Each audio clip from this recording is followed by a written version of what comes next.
Are you a landlord? Then you need to know about this new law in California, Assembly Bill 2801, and how it impacts you and your tenants as a landlord. I'm Holly McKhann, a local realtor in Orange County, and I do have clients, quite a few. I do about 6 leases a year for my investor clients, and this is important for them to know, but I also wanted to share it with anybody that it could benefit. This new law is all about photo documentation and how it is necessary and the proper steps to take to do it in order to document any deductions from security deposits. So now it is required that you take photos prior to move-in, before your tenant moves in, or right the same day that you give them the keys. And then upon move-out, you also need to photograph to show and document the condition at move-out.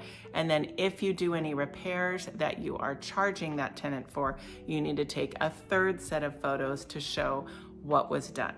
Additionally, if you're a landlord and you are deducting anything from a security deposit, it cannot be for normal wear and tear. It cannot be for professional cleaning unless that was absolutely necessary to restore it to its move-in condition, and you certainly cannot use it to make any updates or upgrades. You must provide an itemized list, and you have only 21 days to do this. You need to return your tenant's security deposit to them within 21 days. So you're on a tight timeline, so hopefully you're not on vacation or something, because when they move out, you take photos. That gives you 3 weeks to do any repairs that you plan on charging them for.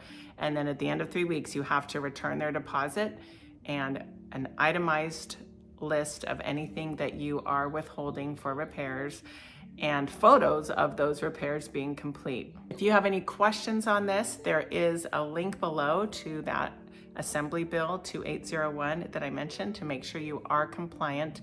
Now, if you have a tenant that is already living in your property and you didn't get move-in photos, you weren't required to because you didn't know about the law.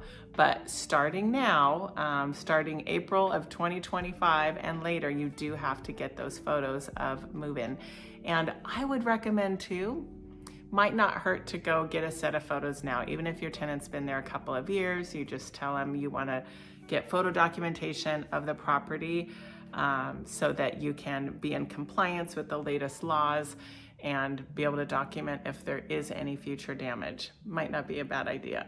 You need to share those photos with your tenants as well. And of course, it's recommended that you store them digitally, ideally, in the cloud, in some type of cloud-based storage system. If you have any questions with anything related to real estate, especially investment real estate, which I have a lot of experience in, contact me at my links below.